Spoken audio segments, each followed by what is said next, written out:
Fala galera, podcast Linha de 3 de volta. Hoje começando um pouco diferente, Pantera rolando ao fundo, I'm Broken é a música escolhida. Isso porque o ex-baterista da banda, Vinnie Paul, faleceu hoje aos 54 anos. Escolhemos essa música porque nas primeiras estrofes dela, ela diz o seguinte: eu me pergunto se sorriremos em nossos caixões, enquanto entes queridos lamentam o dia, a ausência de nossos rostos, vivendo, rindo, olhos despertos. Isso é demais para eles? Para quem não conhece a história da banda, a banda se acabou em 2003. Em 2004, o irmão de Vinnie Paul morreu e hoje o Vinnie Paul morre. Então, assim, é aí que a ficha começa a cair que os nossos ídolos estão morrendo, né, bicho? Além de Vinnie, recentemente a gente já perdeu Chris Cornell, Chester Bennington, Lemmy Kilmister, David Bowie. Então, é pesado. A gente tá ficando velho, porra. Aos poucos eles vão cada vez mais vão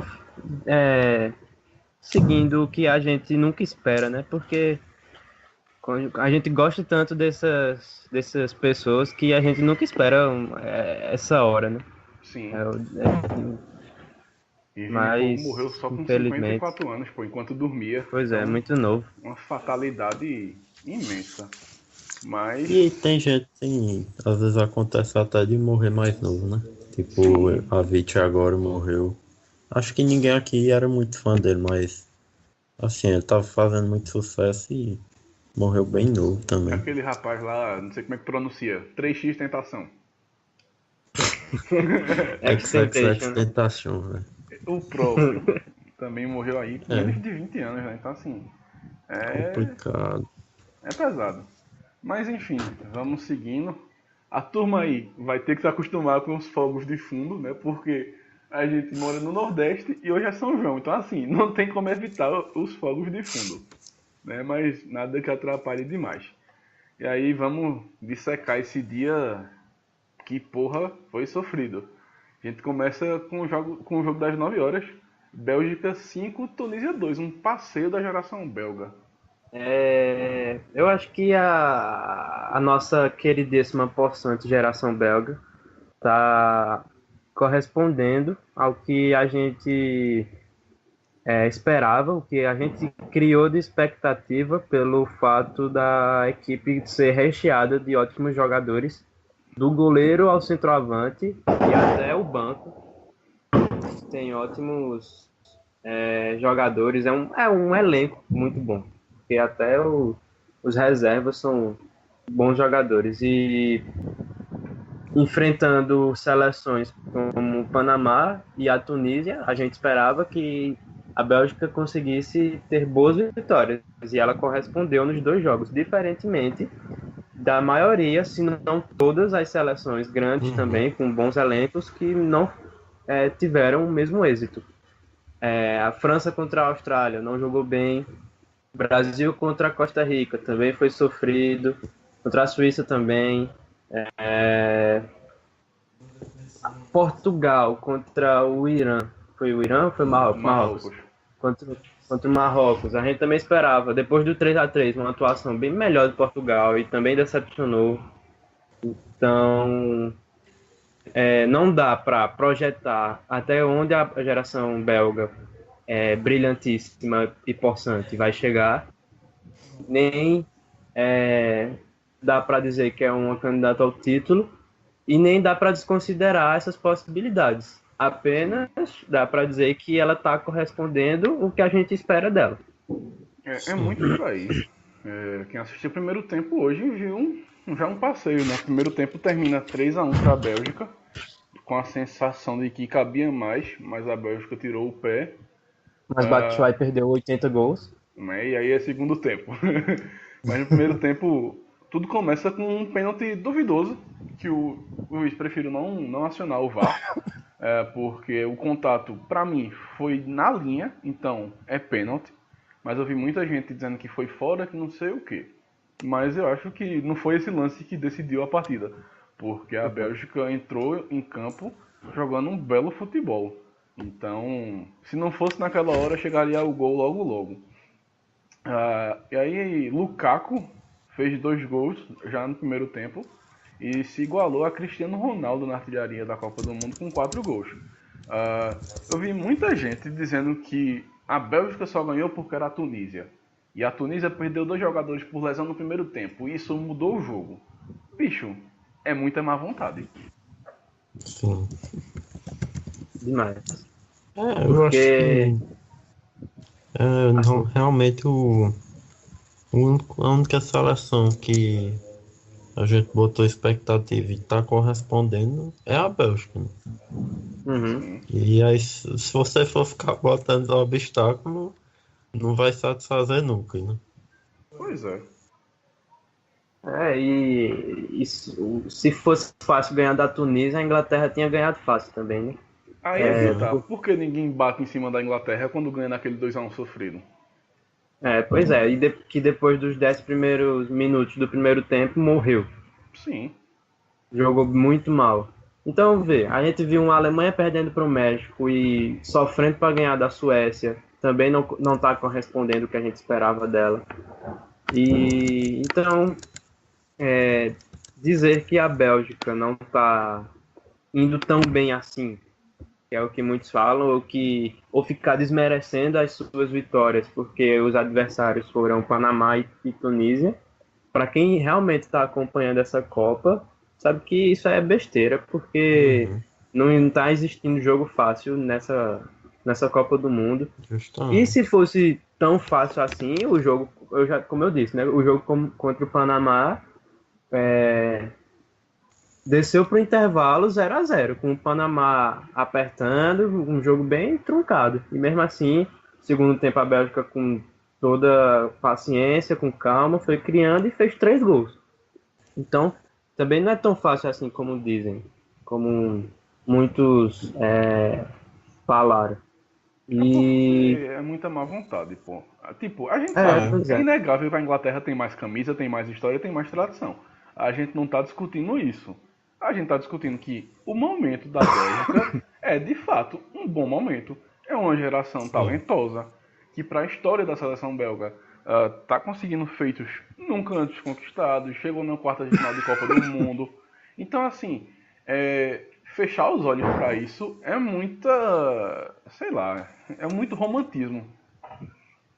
Eu acho que muita gente, quando essa geração começou a surgir, colocou muita expectativa que não foi correspondida. E aí acabou ficando frustrado e agora quer que tudo dê errado para a Bélgica.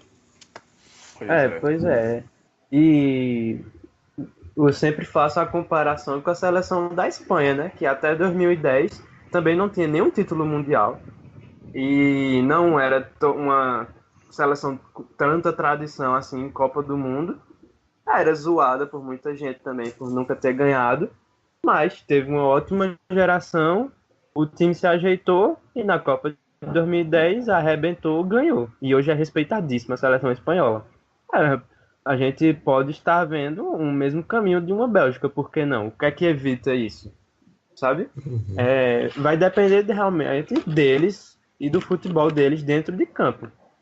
Porque se a gente fosse esperar que a Espanha, ou melhor, se a gente for esperar que só tradição ganhe jogo, a Espanha não teria sido campeã mundial em 2010. Não, se só tradição ganhasse jogo, não precisava nem fazer a Copa, né? Pois é. Tava Brasil e Alemanha na final. Pronto. Então, é realmente má vontade. Mas, falando do primeiro tempo do jogo, falando mais do jogo em si, né? Gostei novamente de ter visto a Bélgica como uma equipe, como um time, e não um bando de ótimos jogadores juntos, como certas seleções sul-americanas. Que bem diferente de 2014, né? E até da Eurocopa de 2016 também.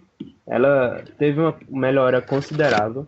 E gosto muito do jeito que o técnico arma a equipe, com os 3 zagueiros bem seguros.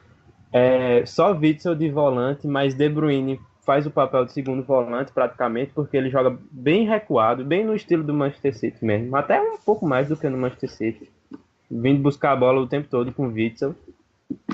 E esses 3 zagueiros Witsel e De Bruyne, eles conseguem dar todo o suporte para a galera da frente, para Lukaku, para Hazard, para Mertens. Eles conseguem criar o lance para eles resolverem lá na frente, com De Bruyne chegando de vez em quando também e tal. Então, eu vejo uma equipe formada mesmo, eu vejo um planejamento, eu vejo uma maneira de jogar, e é isso sim, isso que pode deixar a Bélgica mais perigosa. Porque a gente viu em 2014 que só juntar todos os jogadores não serve. Uhum. Eu até falei isso no Twitter durante o jogo, que assim, a diferença dessa Bélgica de hoje para 2014 é justamente isso que tu acabaste de falar. Hoje é um time, né? Não é um bando. Então assim, passa muito de fato pelo belíssimo trabalho de Roberto Martínez no comando da Bélgica. Ele deu uma cara para essa seleção.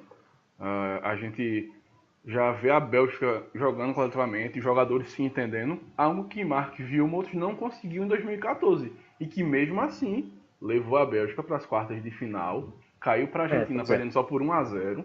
Então assim, se essa seleção sem ser coletiva conseguiu quartas de final, é bom abrir o olho para essa seleção tendo qualidade agora. Pois é, se a gente for seguir teoricamente esse pensamento aí, seria da semifinal ou final, né? Já que chegou nas quartas, com um time melhor, chegaria mais à frente ainda. E outra coisa que é legal de falar também da Bélgica é que nela não tem nenhum problema como tem na Argentina, de um jogador não querer jogar com o outro, desse negócio, não se encaixa, não sei o quê. A gente vê Hazard, a gente vê De Bruyne, Lukaku, Mertens, todos os craques, os principais jogadores do time estão no time titular. E eles, cada um fazendo sua função muito bem. Hazard jogando como ponta esquerda, como sempre joga. De Bruyne jogando como meia, como sempre joga. Lukaku lá, o centroavante, muito bom, como sempre joga. Então, a gente não vê os jogadores tentando mudar o seu jeito de jogar para jogar pela seleção, se adaptar a posição diferente, ou com rixa. Então, entre eles eu vejo um bom clima, que em algumas seleções vem faltando, como na Argentina e na Alemanha também, muita gente diz que o grupo está rachado. E é mais um fator legal também, que pode ajudar a seleção da Bélgica a chegar longe. E também não garante, né? Sim, ela pode muito bem. Pode muito bem cair nas oitavas, cair nas quartas, cair na semi, ou perder uma final. Tanto faz, mas que tá jogando um melhor futebol, isso é fato. Eu acho que isso é até um fator bom, de certa forma, porque das grandes seleções, assim, das que tem mais chance de título, talvez a Bélgica seja uma das que tem menos pressão para. Verdade. Foi ruim quando decepcionou e tal, mas isso também diminuiu a pressão, diminuiu a expectativa. Sim, assim, se a Bélgica chegar de novo nas quartas de final para eles, já é ótimo. Então, assim, além disso, já é lucro. Então, assim, eles já jogam mais leves. E aí, falando um pouco do jogo em si, eu acho que essa goleada passou muito em função do jeito que a Tunísia jogou. Fazendo linha de impedimento e querendo atacar a Bélgica. Então, assim, uma seleção sem qualidade, querer fazer linha de impedimento e jogar de igual para igual com a Bélgica, foi suicídio total. E aí, veio um caminhão de gols, 5 gols. Pois é, foi uma ousadia desnecessária, vamos dizer assim. Porque poderia muito bem ter jogado de um jeito mais conservador, esperando a Bélgica vir para tomar um contra-ataque, mas mostrou pra gente que fez uma escolha bastante errada, porque o número de gols deixa isso muito visível. Eu acho que nessa Copa... só não foi maior porque... Batshuayi não tava num dia muito bom, não. E vocês falaram também que a galera se decepcionou com a geração belga de 2014 e tal. Mas essa decepção é da galera de fora, tá ligado? Dos outros Exatamente. países. Porque Justamente. os belgas e eles mesmos, eu tenho certeza que não, a gente tem noção do que é chegar às quartas de final e foi a melhor campanha da história da Bélgica, se eu não me engano, foi uma semi, não foi? Sim. Eu acho que foi uma semi. Então, se nunca chegou nem numa final, sabe? Não, eles não têm exatamente essa pressão que seleções como o Brasil, que é a única penta, tem, ou a Alemanha, que já é a campeã e está em busca de empatar com o Brasil, tem também muita pressão. E então realmente foi muito bem pontuado por Arthur. Eu acho que esse fator de não ter essa pressão pode ajudá-los a chegar mais longe. E sem contar que os jogadores amadureceram, né? De 2014 Sim. para cá. São 4 anos. Eles eram jovens naquela época. Eu acho que Lukaku era bem novo naquela época. Lukaku tá com 25 agora, eu acho. Deve estar com 25 ou 24. Pois é, ele tinha 21 anos, 20 naquela Copa. De Bruyne também nessa faixa, acho que ele tinha 22, 23. Hazard também. Então eles eram muito novos, com uma expectativa de serem campeões de uma Copa do Mundo pela primeira vez na história da Bélgica. Era, era muito mais difícil do que é agora, com eles mais maduros. Então, tem diversos fatores que a Bélgica possui para chegar mais longe, ou até só nas quartas de final, não sempre que para a Bélgica tá de bom tamanho. E aí, pegando o Isso, gancho, isso aí pode falar. que vocês falaram sobre a Tunísia querer propor o jogo, acho que fala muito sobre essa Copa, né? Porque os times, assim, que a gente não são favoritos, eles têm feito jogos bons justamente Sim, porque eles não querem propor o jogo. E finalmente estão entendendo que não tem demérito nenhum em você entrar num jogo sem precisar propor. pois Uhum. é. É E saber é a isso que limitação. acaba acontecendo quando você tenta fazer algo que você não consegue, né? Pois Uhum. é, E dois falta grandes qualidade. exemplos são a Islândia e a Suécia, né? Que não propõem jogo, Uhum. mas olha o carisma que as duas seleções obtiveram jogando desse jeito. Todo mundo, eu creio que muita gente hoje tinha muito mais gente no mundo torcendo para a Suécia do que para a Alemanha. Tenho certeza disso. A Islândia criou um carisma gigantesco com Uhum. esse jeito deles de jogar e eles não precisam propor jogo.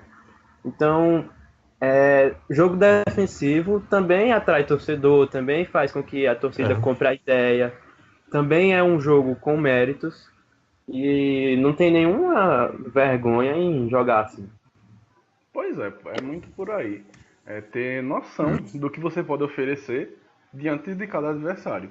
E aí, só para pegar o gancho do que o Lucas disse, né? Que tu citasse De Bruyne, Lukaku e Hazard. Então, assim, esses três, eles estão em três grandes times da Premier League, pô. De Uhum. Bruyne é um dos principais jogadores do City de Guardiola. É o Lukaku principal. é o atacante titular inquestionável do Manchester United. Ele tirou Ibrahimovic, mesmo com a lesão. Ibra voltou e ninguém queria Ibrahimovic, era o Lukaku. E Hazard é o principal jogador do Chelsea.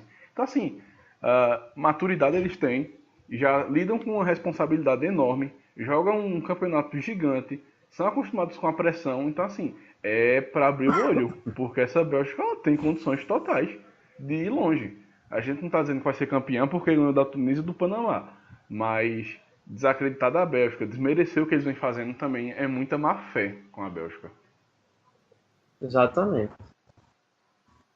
Uhum. Muito bom. Concordo plenamente. E aí a Bélgica ela praticamente assegurou sua vaga nas quartas de final.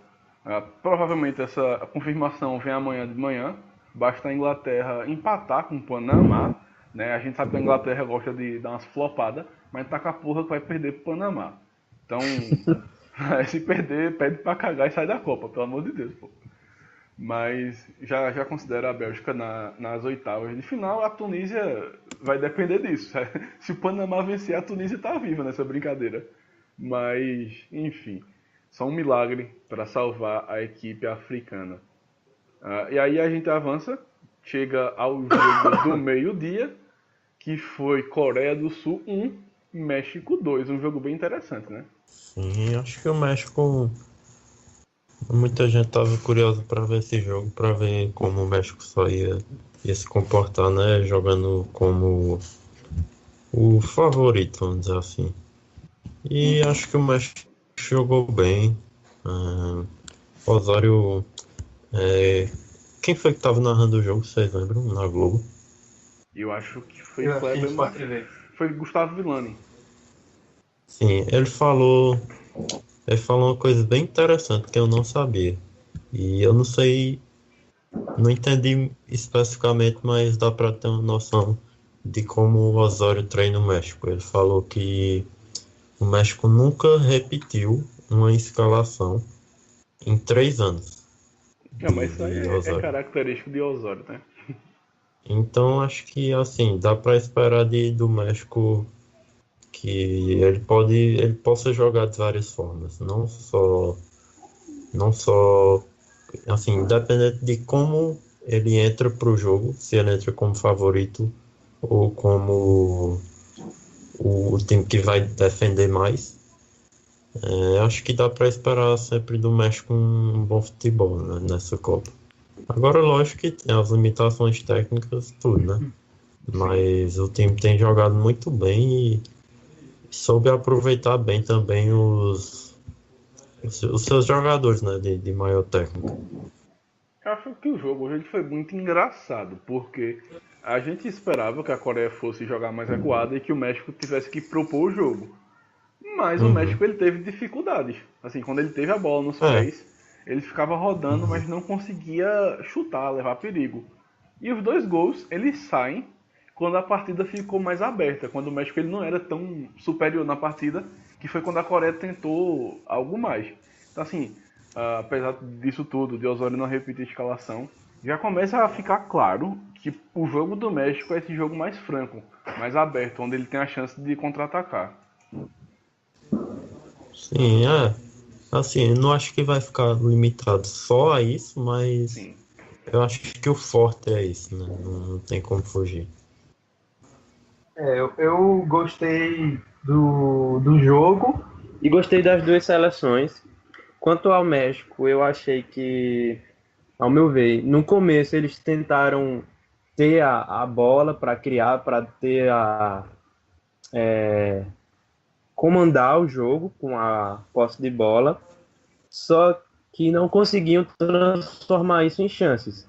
E quando conseguiam, era sempre vindo de um contra-ataque, coisa que a gente já viu contra a Alemanha. E tanto que o primeiro gol, né, que originou o pênalti, também foi de um contra-ataque. Uhum. Mas não dá também para a gente exigir, né, um México que consiga criar chances, porque a gente tem que ver também o elenco deles, que não é Pois é. coisa de outro mundo, né?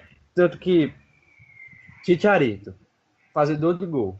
Aí os dois pontas, Layun e Lozano, é velocidade. Eles não têm tanta técnica assim, mas é velocidade, drible para cruzar, bater. Quem é que está criando para eles? Carlos Bela e Guardado. Então, não tem, infelizmente, né? Porque eu acho que seria interessantíssimo se o México, nesse estilo que está jogando, tivesse jogadores mais técnicos. Não dá para exigir tanto isso. E quanto à Coreia, eu gostei muito de ter visto o jogo da Coreia hoje, porque eles eram perigosíssimos nos contra-ataques que eles encontravam. Quase Uhum. todos os contra-ataques que eles achavam eram jogadas perigosas ou deixava som numa situação boa para finalizar. E fizeram muito isso, buscavam ele o tempo todo. Ele realmente é o Cristiano Ronaldo desse time.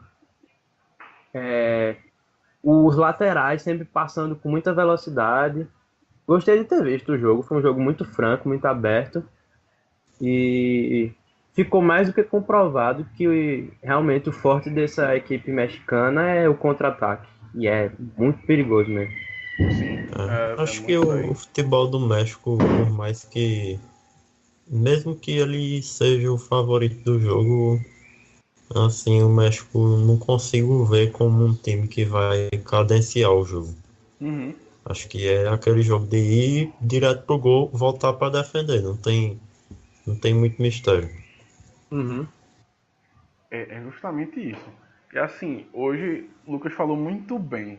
O time da Coreia deu bola para Son, coisa que não aconteceu no jogo contra a Suécia, né? Onde Son ele não Uhum. conseguiu entrar no jogo e o time não fez ele entrar no jogo. Hoje não. Hoje Son participou, o time criou para ele em vez do contrário, porque do contrário não vai para canto nenhum. Então assim, é, e ficou essa impressão da Coreia do Sul ser uma equipe veloz. E aí eu já faço um gancho, já com a próxima rodada, que daqui a pouco a gente vai adentrar, de que assim, existe certo risco da Alemanha perder. Porque Uhum. se a Coreia conseguir segurar na defesa, os contra-ataques vão levar muito perigo. A Alemanha já se mostrou uma equipe frágil que está sofrendo com contra-ataque. E que contra uma equipe veloz, que foi contra o México, penou. Então, assim, não daria a Coreia do Sul como um pato morto desse grupo. Mesmo que a situação esteja muito complicada, mas de fato foi um bom jogo. E é engraçado, o México é uma equipe tão cagada que ele vence os dois jogos e ele vai para a última rodada com chance grande de não se classificar. E vai ser uma infelicidade danada, né, se o México não se classificar. Não, Essa Copa tá bem. Os grupos são bem com situações bem curiosas, né? sim. Tipo, a Argentina que perdeu um jogo e empatou um e ainda pode passar. O México ganhou 2 jogos, né? E pode ser ainda que não passe. Então, mas assim, eu acho que o México passa mesmo. Talvez não em primeiro, né? Mas acho que passa. E se não passar, vai ser muito de felicidade, porque tá jogando muito bem. Sim. Aí antes da gente já entrar no jogo da Alemanha, que chute do cacete, isso não acertou, né? Indefensável. Sim, Baita que gol. golaço. E a Ele tem muita imagem, qualidade. sim, pô, é Uhum. assim. Eu acho que ele é o maior da história da Coreia do Sul, né? Hum, Mas não conheço teve. outro, não.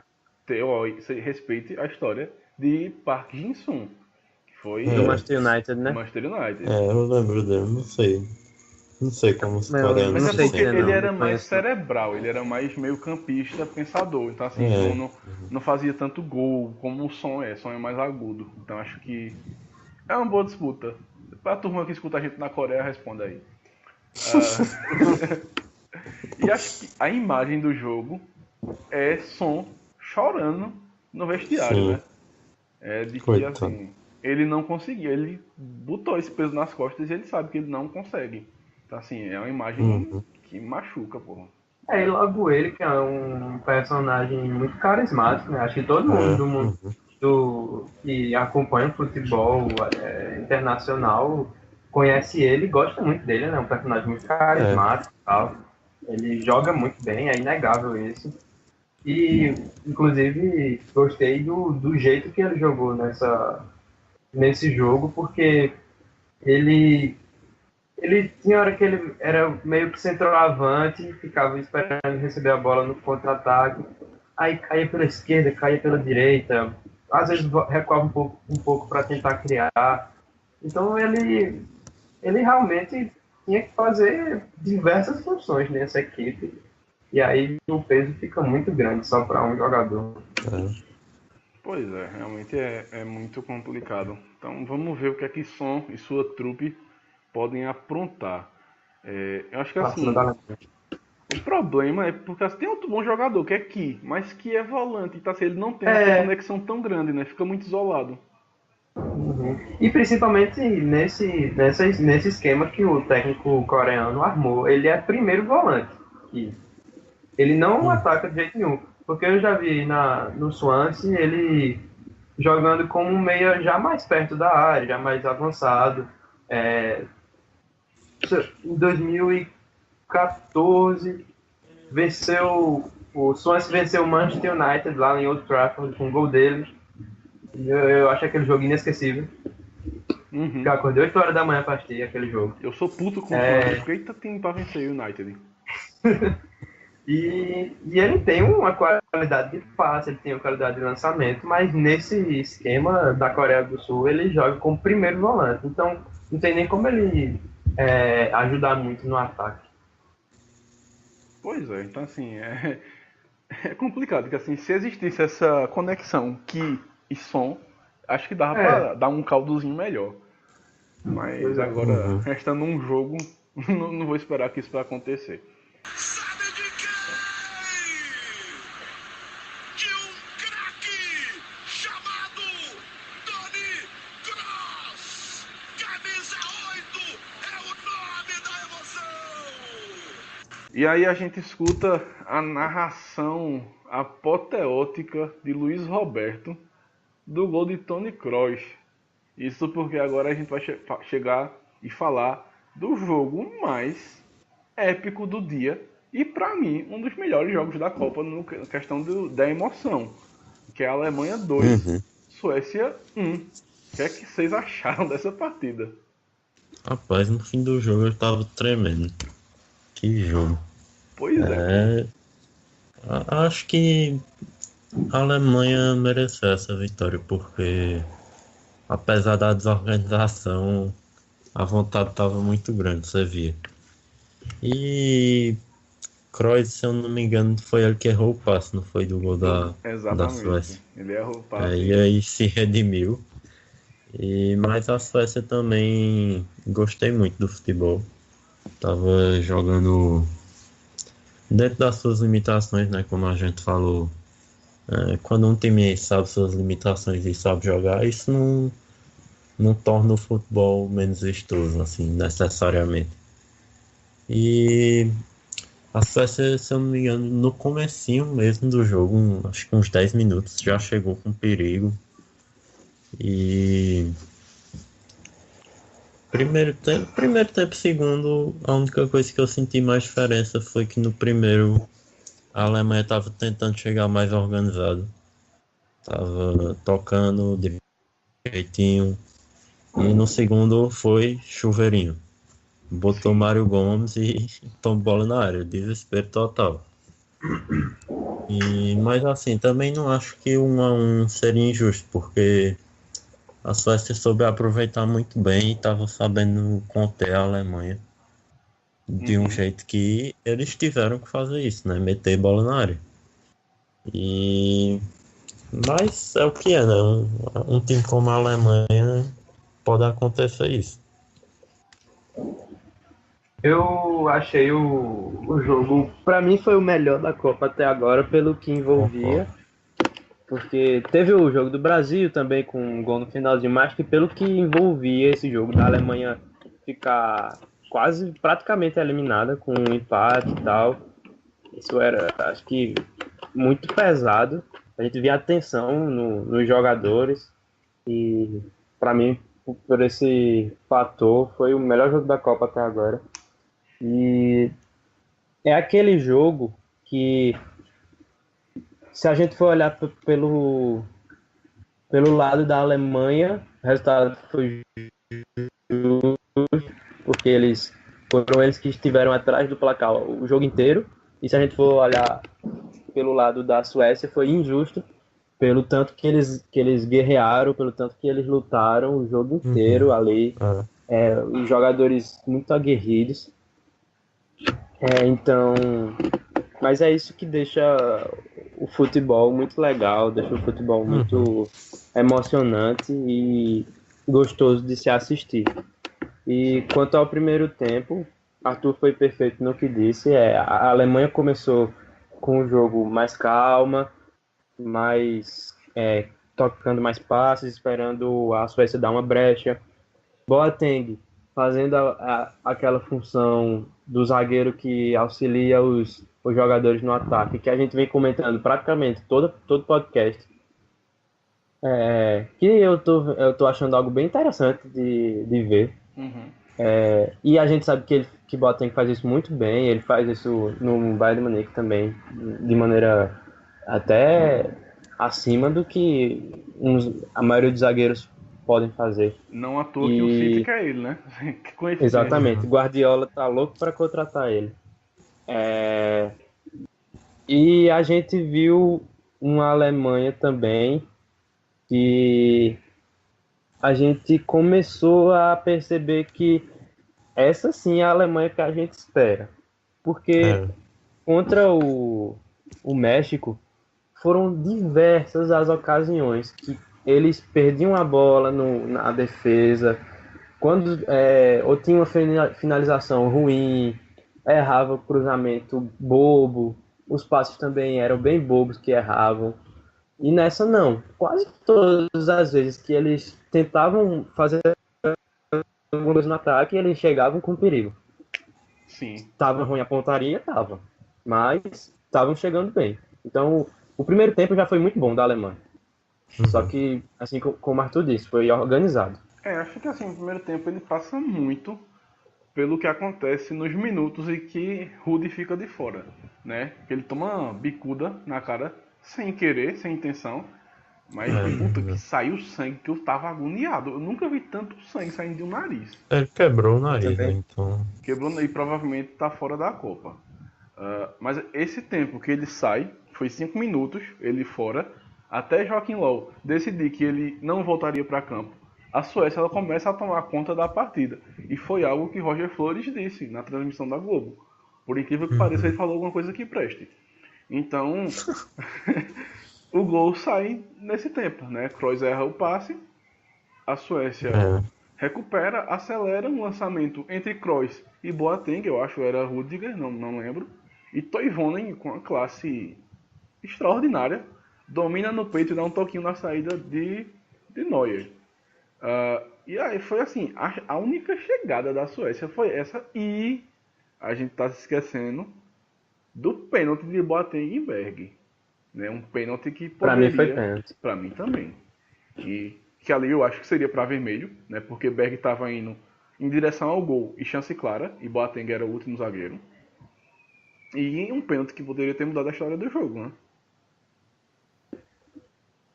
Com certeza, porque primeiramente o lance para mim foi pênalti porque momento nenhum Boateng pega na bola e não foi ombro a ombro também. Então, por que não ser pênalti? Eu achei que foi pênalti. E também não teve teatrozinho do outro jogador. Ou ele, Boateng não pegou de leve só. Não foi. Pra mim foi pênalti em cima e embaixo. Porque ele toca na perna e também tem um braço de Boateng. Não foi ombro a ombro. Então, pra mim foi pênalti. E... Quanto a... Falando agora da Suécia, eu falei muito só da Alemanha.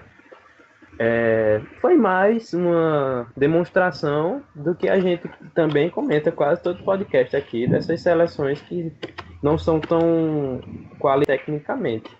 Que elas estão sabendo se defender muito, muito bem e estão sabendo aproveitar, estão sendo muito eficientes nos seus respectivos contra-ataques.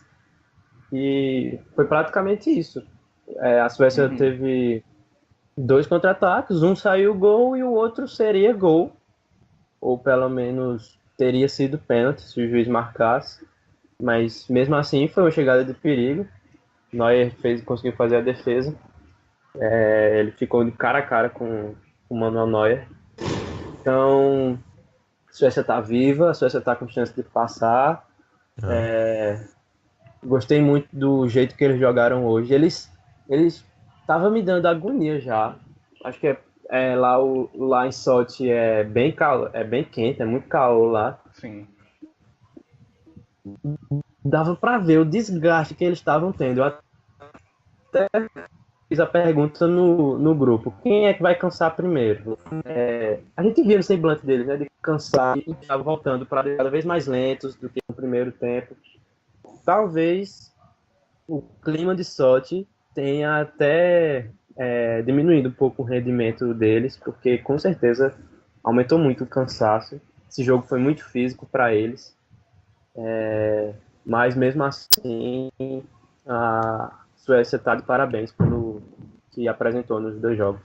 Eu acho que o que falta para a Suécia é um homem de velocidade. Porque, assim, tiveram várias chances de contra-ataque, mas são atacantes pesados, altos, que não tem essa explosão de longo alcance. Então ficou esse que, assim, porra, se tivesse um cara, velho, um som, pronto, bota som na Suécia. Tava perfeito, pô.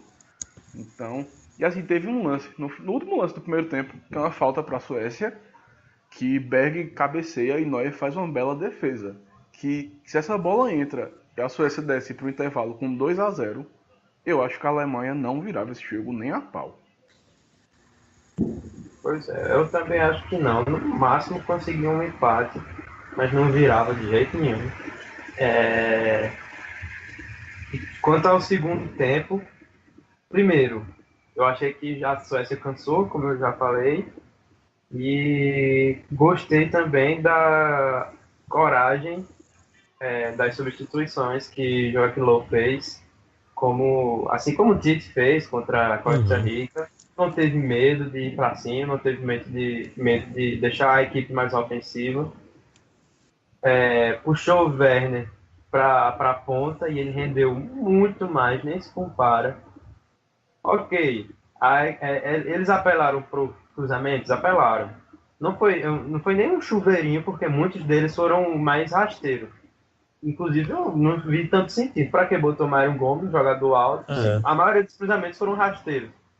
Tanto que o primeiro gol sai com o Royce em um cruzamento baixo. Porém, isso não tira o fato de que eles estavam muito mais incisivos. Incontáveis vezes, Werner driblou, foi até a linha de fundo e cruzou. Muitas vezes isso aconteceu. Até com o Royce, para Werner tentar finalizar dentro da área, eles estavam invertendo muito. Então, foi uma Alemanha menos criativa, mas mais perigosa. Eles acabaram conseguindo ter mais perigo. Teve bola na trave, teve bola que o goleiro defendeu, teve bola raspando o travessão, até que o gol de Royce saiu. Acho que o gol de Kroos a gente vai comentar daqui a pouco, né, no finalzinho. Esse gol é especial. É a parte. É a parte. Assim que eu vi que Mário Gomes ia entrar, a primeira coisa que eu falei no grupo da gente foi: ele vai realmente ficar de chuveirinho? Porque era a única explicação. E de fato, isso se confirmou. A seleção alemã cruzou 44 bolas. É o recorde da Copa. Então, assim, para uma seleção que a gente está acostumado a dar toque de bola, a abrir a defesa adversária com toques rápidos e envolventes, faltou criatividade. Hoje faltou muita criatividade. Mas faltou, e com o aval do seu técnico, né? Porque ele bota Mário Gomes, e eu tenho certeza que no intervalo também ele deve ter conversado isso com os jogadores, porque foi algo pensado, né? Ele escolheu que o segundo tempo fosse assim. Não sei se porque não gostou do rendimento no primeiro tempo, ou porque acho que talvez tenha batido aquele pequeno desespero também, né? Vamos botar a bola na área para ver se esse gol sai logo. E perder tempo tocando bola, e acho que ele viu que não estava dando tão certo. Acho que é bem isso mesmo. A Alemanha hoje não foi criativa, mas foi perigosa. E era o que a Alemanha precisava mostrar, né? E tanto que agora, assim, anteriormente eu pelo menos não estava vendo o time da Alemanha bem inofensivo, assim, não totalmente, lógico, mas pro que a gente esperava dela, eu achei, assim, um time que não podia apresentar muito perigo, mas lógico que a gente já sabia que em outros jogos ela poderia vir a mostrar, e foi o que aconteceu hoje, acredito, né? E para mostrar essa falta de pontaria da Alemanha, foram 18 chutes, mas só 6 foram no gol, aproveitamento de 33%. Enquanto do outro lado, a Suécia, com toda a sua eficiência, fez 7 chutes e 5 foram em direção ao gol, 71% de aproveitamento. E isso mostra o quanto o time que é defensivo é eficiente quando ataca e como a equipe que está propondo o jogo não está com pontaria boa. O Brasil foi assim, a Argentina contra a Islândia também foi assim, porque quando chegava não estava acertando, perdeu até pênalti. O Peru contra a Dinamarca foi assim, chegava o tempo todo e perdeu muita chance. Não, o Peru perdeu um caminhão Então, de gol. pois é. Então, é algo que está acontecendo também com certa frequência nessa Copa. Tanto que o primeiro gol da Alemanha é uma coisa, assim, uma joelhada de Royce. Que Pois entrou. é. Se ele acerta o chute, ele não faz o gol. Mas ele pegou errado e fez o gol. E aí, depois do empate, o jogo tomou outra cara, né? A Alemanha passou a pressionar. A Mais Suécia ainda, né? era bicão e vamos segurar o empate, que o empate tá bom. E assim, antes da gente chegar no gol de Kroos, acho que 1 ou 2 minutos antes, a Suécia teve um contra-ataque. Acho que era 5 contra 3. E algum tabacudo fez falta fora do lance. E matou o contra-ataque. Foi, E ia verdade. ser gol. Uhum. Então assim, Além desse cara, acho que quem também deve estar com peso na consciência foi o Barbudo que entrou, que fez a falta ali, né? puta, mas ele entrou. Ele entrou pra cagar tudo. Depois de aguentar mais de 90 minutos, né? Todos aqueles cruzamentos e aquela mesma jogada, porque mais uma vez era Werner e ainda tá dentro um cruzando. Foi esse lance de novo. E aí ele vai e faz uma falta, claríssima, não tem discussão, mas renta a linha da grande área, perigosíssima. Então, eu achei desnecessário. Ou ele acompanhava o Werner até a linha de fundo, mesmo que fosse cercando, mesmo que ele conseguisse cruzar, sabe? A defesa da Suécia estava se virando bem nos cruzamentos, então acho que seria menos perigoso se ele tivesse levado o drible de Werner. Mas escolheu por fazer a falta. E aí deu no que deu. Pois eu realmente, mas assim, aquele lado direito da defesa da Suécia já estava exposto o segundo tempo todinho. Tanto que Werner pintou e bordou. E logo ele colocou o Bran para também explorar aquele lado. Então assim, Inclusive, eu acho que ele poderia ter botado bem antes, né? sim, ele esperou demais. Porque no outro jogo ele já tinha entrado e feito isso bem. E nesse jogo ele podia explorar e demorou pra botar. E Só digo assim, uma coisa. Imagine então se Soné estivesse naquele lado esquerdo. pois não precisava tanto sofrimento, o parto seria menor. Mas Bran é a pessoa mais azarada dessa Copa. Porque contra o México ele entrou bem, deu um chute e explodiu na trave. Hoje ele entrou bem, deu um chute e explodiu na trave. É verdade. Não tava nem lembrado disso. O homem ele tá com azar do tamanho de Batshuayi. Então o Batshuayi fez um golzinho hoje. E aí a gente chega a essa falta que o Lucas bem explicou, bem desnecessária. Acho que assim, um zagueirozinho, um marcador mais inteligente não teria feito ela. E todo mundo estava esperando que Kroos cruzasse a bola, né? Aquele trocadilho infame. Só que Kroos não cruzou. Ele bateu direto. E aí dizem as más línguas que ele fez isso porque ele assistiu um DVD de Central Sport e aí ele viu Marlone e quis copiar. Foi de parecer, né? Inclusive. Foi, pô, assim, mas assim, que chute, hein? Eu não me lembro de ter visto o Kroos sequer batendo falta outra vez. Pois é. Quanto mais fazendo gol. Não lembro.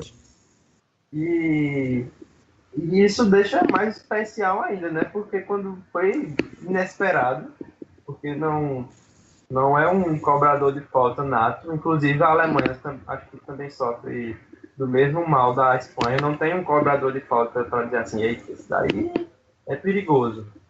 Podemos estar vendo um agora, Kroos, mas ele nunca foi batedor de falta. Talvez tenha sido uma felicidade especial, né, hoje. Mas pegou bem demais, foi perfeita a bola. Ok, o goleiro estava mal posicionado, estava. Ele estava muito próximo da primeira trave, mas do jeito que ela caminhou ali, indo a direção ao ângulo. Sei não se ele alcançaria, mesmo se tivesse bem posicionado. Essa bola tava muito difícil de pegar, porra. Nessa velocidade, com esse efeito. É porque Kroos ele bate com poucos na bola, né? Então assim, eu acho que ele poderia treinar um pouquinho mais falta, porque ele tem capacidade de ser um grande cobrador. E assim, eu acho que, sei lá, se o goleiro tivesse melhor posicionado, eu acho que ele pelo menos conseguiria tocar na bola. Mas. Teria pelo menos alguma chance, né? Porque ele foi parecendo um na posição palhaço. que ele tava era chance zero. Tipo, ele só pulou pra sair na foto. Porque. Pois é. Ele tá todo troncho, todo torto. Foi com a mão errada. Então assim. Mas é inegável. Eu tava puto, mas ao mesmo tempo eu tava feliz de ter visto esse gol. Sim. Porque é aquele jogo, daqui a 20, 30 anos, quando a gente falar Copa de 2018, a gente vai lembrar desse jogo. Acho que esse e o da Espanha e Portugal já foram bem marcantes, né? Já tá na história esses dois aí. E do Brasil depende, né? Assim, se o Brasil for campeão, a gente vai lembrar. Aquele jogo contra a Costa Rica foi arrancada, né? Verdade. Principalmente se o Brasil, digamos que o Brasil jogue bem no próximo jogo, vai dizer, foi ali contra a Costa Rica que começou. Exatamente, vai ser aquele jogo que virou a chave. E aí a gente Só que esses dois, independentemente de qualquer resultado... não, isso daí estão marcados, assim, sem dúvidas. E a gente chega agora ao cenário que a terceira rodada desenhou para esse grupo. Porque tem uma combinação apoteótica. O México hoje é líder com 6 pontos, a Alemanha segunda com 3, a Suécia também tem 3. Então assim, a Alemanha e a Suécia estão iguais em todos os critérios. Mas no confronto direto, a Alemanha passa. Se acontecer o seguinte, a Alemanha vencer de 1-0 e a Suécia vencer por 1-0, vai ficar México, Alemanha e Suécia com 6 pontos, 2 vitórias, 1 derrota, 3 gols feitos e 2 gols sofridos. Vai ficar tudo igual. Caramba, diga aí, bicho. E aí o que é que vai acontecer? Qual é o critério de desempate? Seria saldos e gols marcados. Esse já está descartado. A gente segue para o confronto direto. Então assim, e aí no confronto direto, se acontecer esse cenário, vai passar Suécia e Alemanha, porque elas teriam 2 gols marcados contra apenas 1 gol do México. Então assim, o México ele tá com chance de cair fora. Qual é a chance de passar Suécia e México? O que tem que acontecer para passar Suécia e México? A Alemanha perder para a Coreia. E a Suécia se a Alemanha ganhar, tem alguma chance ainda de passar México e Suécia? Não, porque vai ser México e Suécia que vão se enfrentar. Aí não dá pra... Porque se a Alemanha vencer, ela vai pra 6.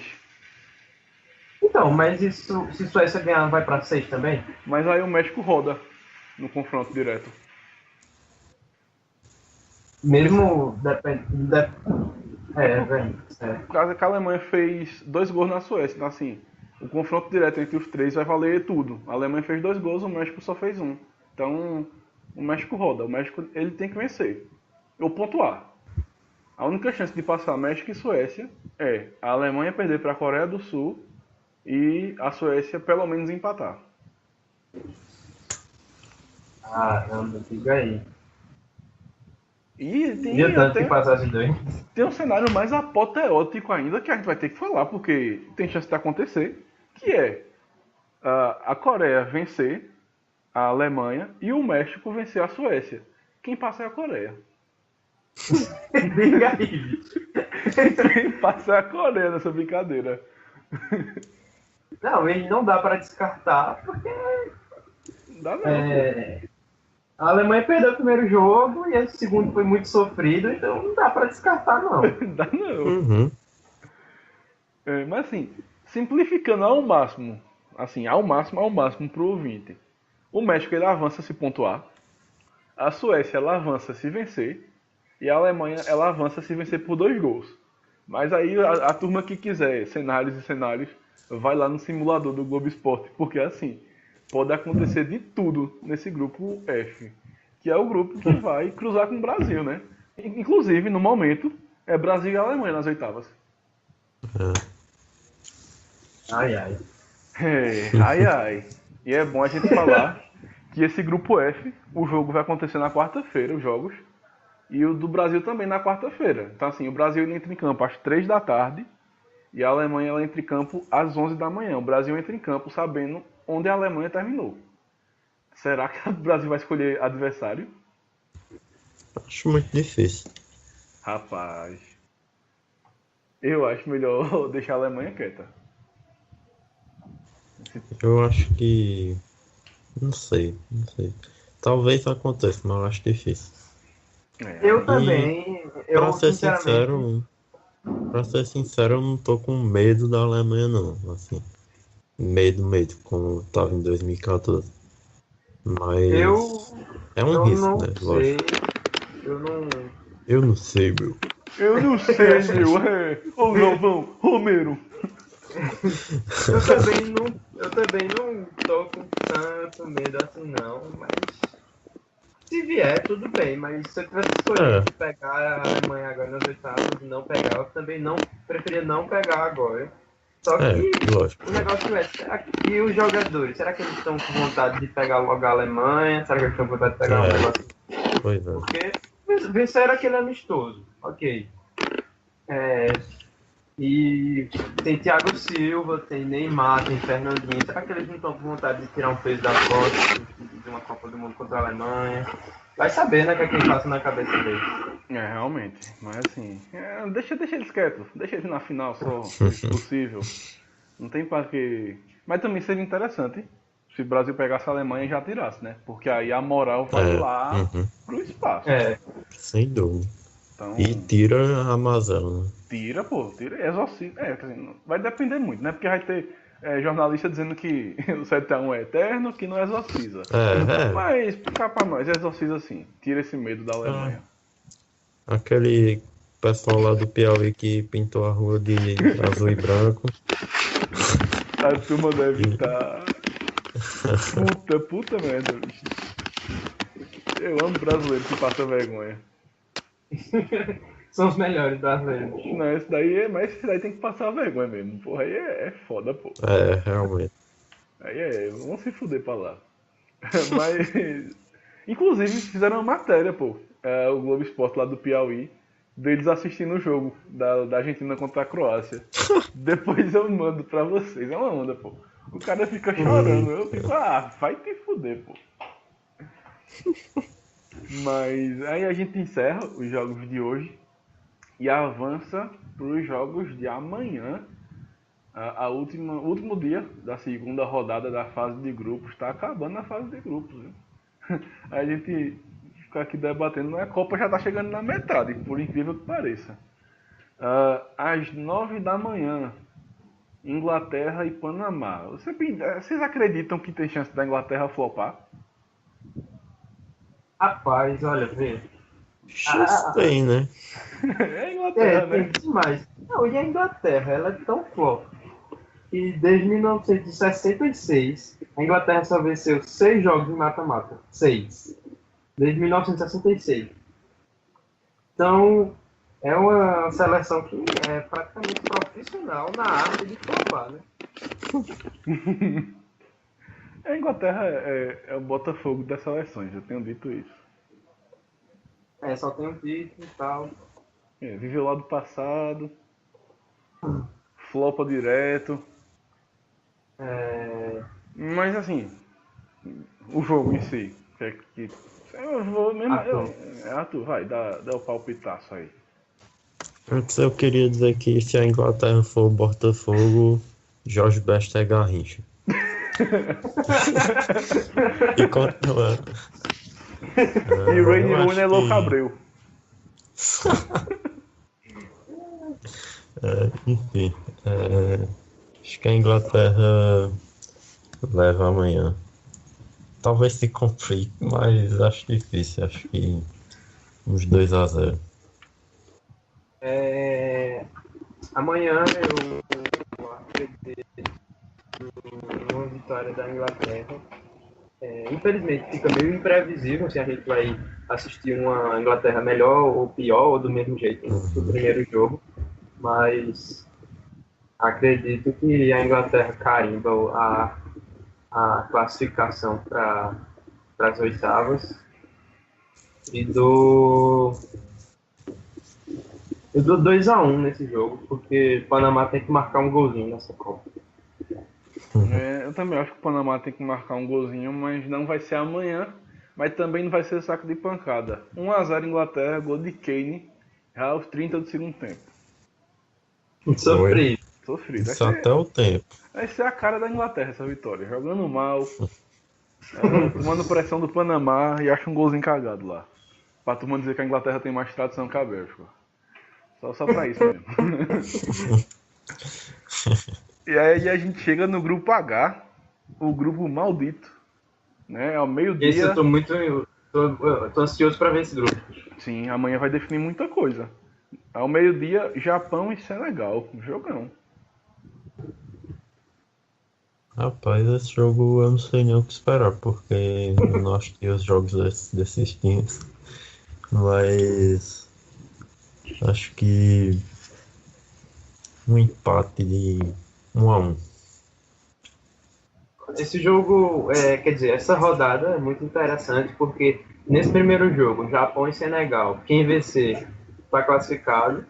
Uhum. E no jogo das três, Polônia e Colômbia, quem perder tá fora. Então a gente pode ter duas decisões amanhã nesse grupo.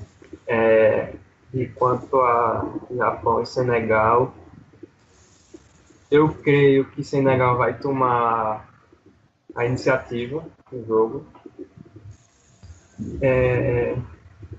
E acho que o Japão vai segurar bem, porque o ataque da Colômbia era melhor e eles conseguiram segurar bem. Só que Senegal é mais físico, caramba, não sei, tá difícil. Eu vou acreditar no Japão, eu dou 1-0 pro Japão. Não, eu dou 1-1 esse jogo, vou dar um empate também. Porra, tá que nem Arthur ficando no muro, Senegal fez 2 gols na marca, eu lembrei agora. Na Polônia, eu lembrei agora. 1-1, eu vou 1-1 também esse jogo. Vai definir nada não. Pra mim vai definir, os negros maravilhosos vão sair tabelando por aí. 3-1 Senegal. Eita! Sensação da Copa. Os homens vão destruir os pintos pequenos do Japão. E aí, jogo das 3 horas, Polônia e... Agora sim, Polônia e Colômbia. Quem perder, rodou. Né? E a gente que tratava as duas seleções como uma das favoritas, vai ser jogo. Nervoso, porque assim, nenhuma das duas pode ficar se defendendo, não. Uhum. Então, Arthur, comece, homem. Esse jogo é o que é mais pra ficar em cima do muro. Pronto, era o que ele queria. Mas eu acho que a Colômbia tem um time mais forte, não dá pra fugir disso. Mas a Polônia também tem um time organizado, assim, taticamente. Então, acho que vai ser 2-1 Colômbia. Rames vai desequilibrar.